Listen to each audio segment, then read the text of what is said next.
Bonjour, es-tu prêt pour une nouvelle histoire?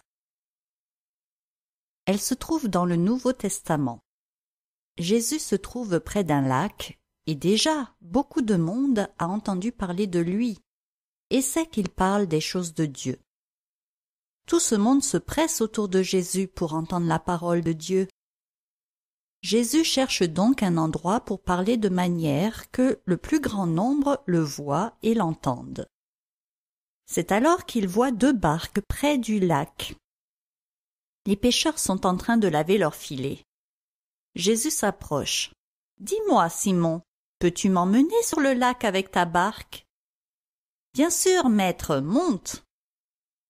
Ils ne vont pas loin, et Jésus s'assoit dans la barque pour enseigner la foule.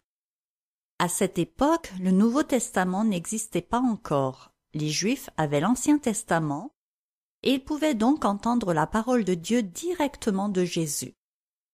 Maintenant que nous avons le Nouveau Testament, tu peux lire toi-même toutes ces merveilleuses histoires vraies sur Dieu et son royaume. Alors, n'hésite pas à lire la Bible sur le site. Jésus explique beaucoup de choses importantes sur Dieu à la foule. C'est même parfois difficile à comprendre, car Dieu et son royaume sont invisibles. Quand tu lis la Bible, il y a sûrement des choses que tu ne comprends pas maintenant. Mais tu fais comme cette foule, tu écoutes le Seigneur, et petit à petit, tu comprendras mieux. Maintenant, Jésus a fini d'enseigner. Alors il dit à Simon, « Avance plus loin dans le lac, et jetez vos filets pour pêcher. » Simon est surpris. Lui et ses 2 amis, Jacques et Jean, les fils de Zébédée, ont pêché toute la nuit. Malheureusement, ils sont revenus sans rien le matin et en plus, ils sont très fatigués. Jésus le sait car il sait tout. Mais il veut leur apprendre quelque chose de très très important quand on veut plaire à Dieu. C'est la foi. La foi, c'est de croire aux choses invisibles comme si elles existent. C'est de croire que ce que Dieu dit et promet, il va le faire même si ce n'est pas tout de suite. Dieu nous parle dans la Bible et si on croit en Dieu, alors on doit obéir à ce qu'il nous dit, même si on ne comprend pas pourquoi. Tu vois, c'est ce qui arrive à Simon. Il a écouté l'enseignement de Jésus pendant qu'il lavait son filet. Mais ça ne suffit pas d'écouter. Il faut croire, et croire, ça se voit quand on obéit. Donc Simon répond, « Maître, nous avons travaillé toute la nuit sans rien prendre, mais sur ta parole, je jetterai le filet. » Il jette son filet, mais incroyable! Le filet se remplit de poissons au point qu'il se déchire. Comment est-ce possible? C'est un miracle. C'est Dieu seul qui peut faire ça. Simon crie, « Ohé, ohé, Jacques, Jean! Vite, venez nous aider, notre filet se casse. Venez, nous avons trop de poissons, vite, dépêchez-vous. » Et tu sais quoi? Ils ont rempli les 2 barques de poissons et il y en a tant que les barques s'enfoncent. Alors Simon comprend. Cet homme, ce Jésus, ce n'est pas simplement un homme qui enseigne la parole de Dieu, un maître. Non, un simple homme ne peut pas faire venir des poissons dans un filet. Et ça ne peut pas être par hasard. Tu sais, Simon connaît bien ce lac. Il y pêche tous les jours. C'est son travail. Et il sait très bien que ce qui vient de se passer n'est pas normal. Ce n'est même pas possible. Ce Jésus, c'est Dieu lui-même. Alors Simon-Pierre, c'est son 2e prénom, se jette à genoux devant Jésus et dit, « Seigneur, éloigne-toi de moi. Car mon cœur est mauvais, je suis un pécheur. » Il tremblait de peur et ses 2 amis, qui avaient eux aussi compris, étaient épouvantés. Peux-tu imaginer ça? C'étaient des hommes forts, car ils avaient un métier difficile, mais là, ils voyaient Dieu dans un corps d'homme. Simon sait que son cœur est mauvais, comme moi et comme toi, car nous avons du péché en nous, de la désobéissance. Nous ne sommes pas parfaits comme Dieu. Nous ne pouvons pas le voir sans mourir. Est-ce que tu imagines qu'il est plus fort, qu'il est plus pur que le soleil que nous n'arrivons pas à fixer? Moi aussi je serais morte de peur.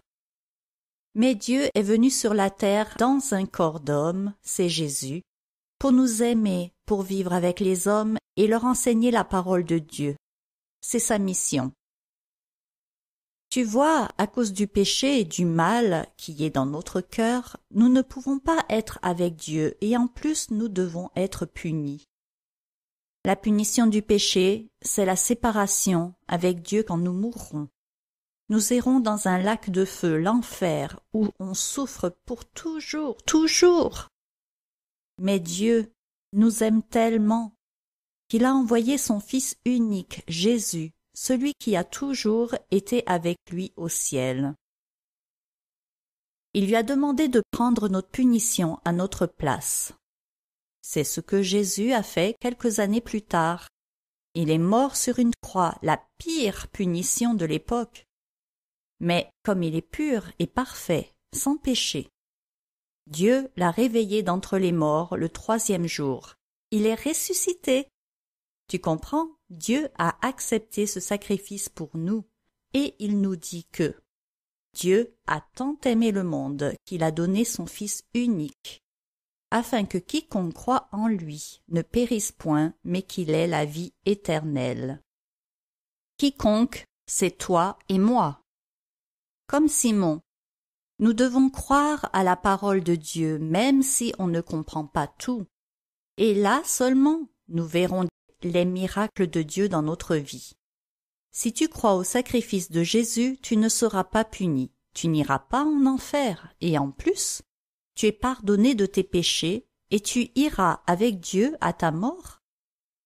C'est un cadeau, personne ne le mérite, c'est parce que Dieu t'aime.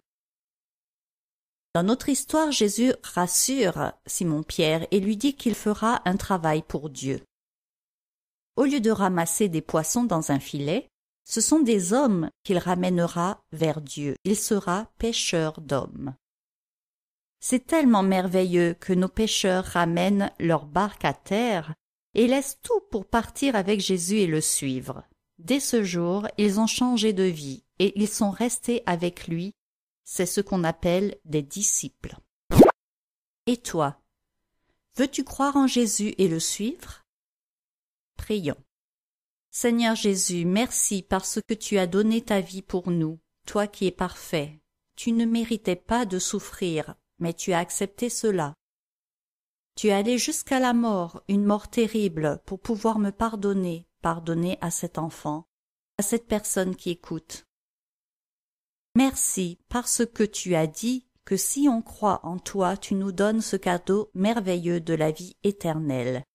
Et nous serons avec toi pour toujours, pour l'éternité. C'est tellement merveilleux. Merci de tout mon cœur. Amen. Chantons des cantiques. C'est des chants pour Dieu. Merci Dieu le Créateur. Merci Dieu, tu es Seigneur. Merci Dieu le seul Sauveur. Je crois en toi. Je crois en toi. Jésus, seul chemin, Jésus la vérité, Jésus est la vie pour aller au Père. Jésus, seul chemin, Jésus la vérité, Jésus est la vie pour entrer au ciel. Maintenant, je vais te lire l'histoire dans l'Évangile selon Luc au chapitre 5 du verset 1 à 11. Comme Jésus se trouvait auprès du lac de Génézareth et que la foule se pressait autour de lui pour entendre la parole de Dieu, il vit au bord du lac 2 barques, d'où les pêcheurs étaient descendus pour laver leurs filets. Il monta dans l'une de ces barques qui était à Simon, et il le pria de s'éloigner un peu de terre. Puis il s'assit, et de la barque il enseignait la foule. Lorsqu'il eut cessé de parler, il dit à Simon, « Avance en pleine eau, et jetez vos filets pour pêcher. » Simon lui répondit, « Maître, nous avons travaillé toute la nuit sans rien prendre, mais sur ta parole je jetterai le filet. » L'ayant jeté, ils prirent une grande quantité de poissons, et leur filet se rompait. Ils firent signe à leurs compagnons qui étaient dans l'autre barque de venir les aider. Ils vinrent et ils remplirent les 2 barques, au point qu'elles enfonçaient. Quand il vit cela, Simon-Pierre tomba aux genoux de Jésus et dit « Seigneur, retire-toi de moi, parce que je suis un homme pécheur. » Car l'épouvante l'avait saisi, lui et tous ceux qui étaient avec lui, à cause de la pêche qu'ils avaient faite. Il en était de même de Jacques et de Jean, fils de Zébédée, les associés de Simon. Alors Jésus dit à Simon, « Ne crains point, désormais tu seras pêcheur d'hommes. » Et ayant ramené les barques à terre, ils laissèrent tout et le suivirent. Voilà, notre histoire est finie. À bientôt.